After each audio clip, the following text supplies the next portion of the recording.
Brother Ahmad Umar, brothers and sisters, Assalamu alaikum.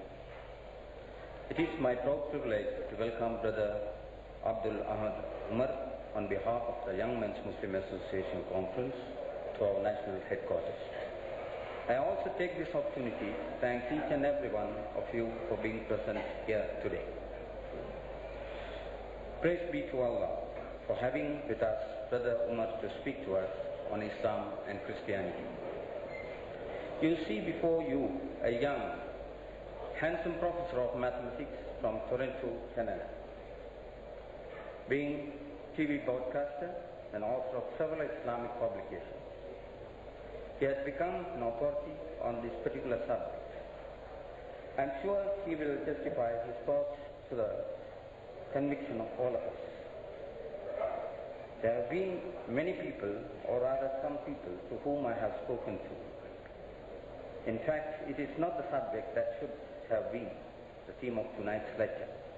I have no hesitation in agreeing with these people the intention of our speaker for tonight, or any person associating himself officially with this lecture, was to decry and touch the susceptibilities of our Christian brethren. I am quite certain that it is not the intention of our speaker for tonight. It is a subject of tremendous interest about the viewpoint that tonight's speaker is going to put forth. I do not believe that his intention is holding this lecture is to touch the susceptibilities of our Christian brethren. I don't believe that. But I do believe that in the progressive society, one should not be inhibited to discuss matters even by prima facie. There appears to be controversy.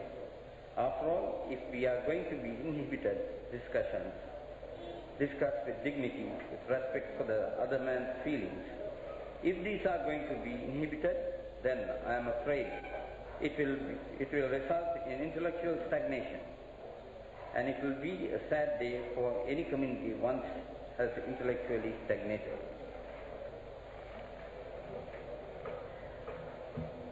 So I don't think that one needs to offer any apologies to anybody for tonight's subject of discussion. Now, as it is customary at meetings of the YMMA, at the end of the lecture, there is going to be a question time. And therefore, I do not want to take any more of your time, because the less I talk, that there will be more time available for discussion and questions. But before I call upon the speaker, I wish to thank the Islamic Information Center for giving us this opportunity to have this lecture at our headquarters. Now I have great pleasure in calling upon the learned lecturer to address you on the subject Islam and Christianity.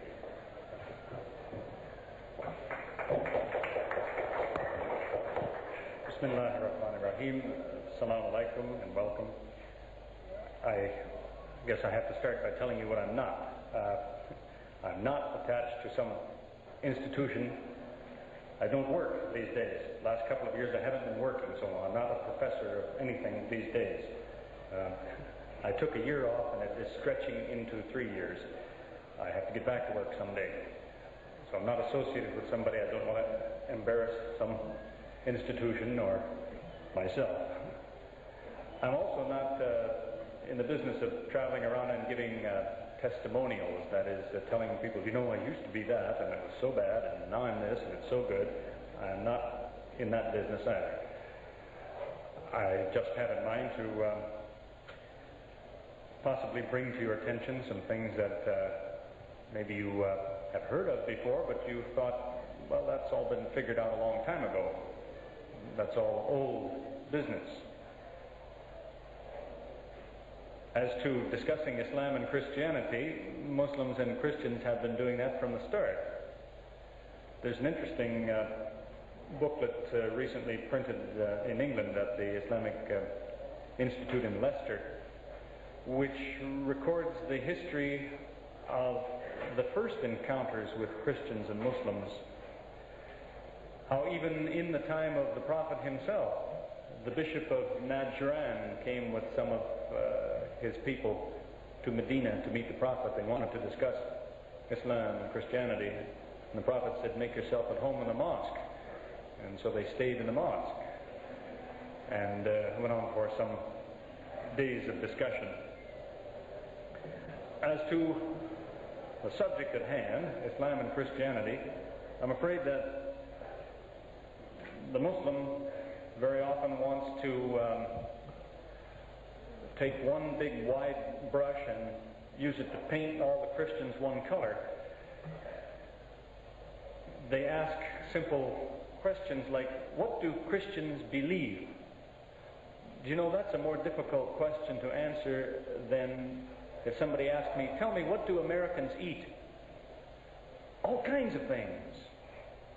And what do Christians believe? All kinds of things.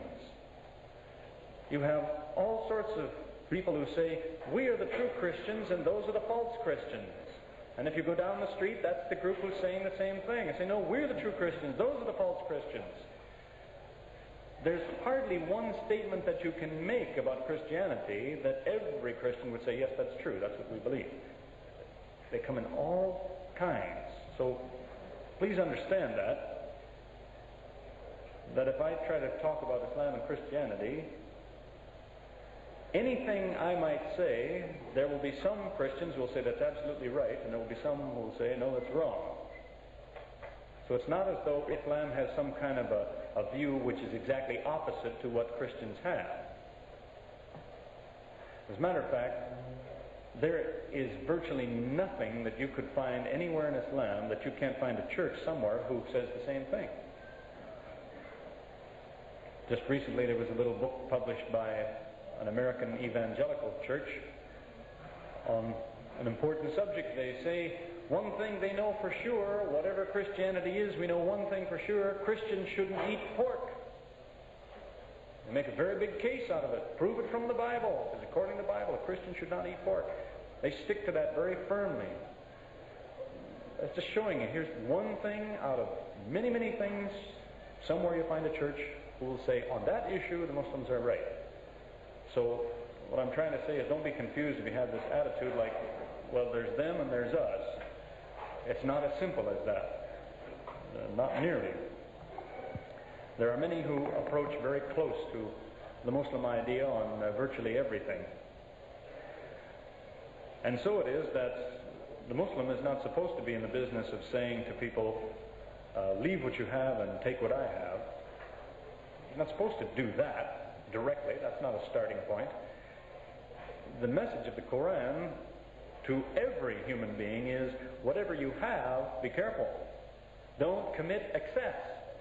Stick to what you know for sure, but don't exceed your own authority. If you say this and this and this, and you can prove it, that's good, it's true, we all believe it. But when you come to this subject or that subject, do you have proof? If you don't have proof, then you should be quiet. Even if you're right, you should be quiet, unless you have proof. Commit no excess. So, this exercise is not supposed to be some kind of a harangue or whatever to say, look at them and they have this idea and look how silly that is or whatever. No more so than the reasonable Christian would say that of Muslims. There again, you find people in one description or another.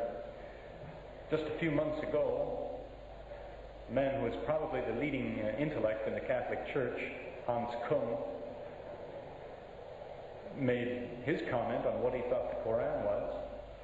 He studied the Quran carefully and he said, God has spoken to man through the man Muhammad.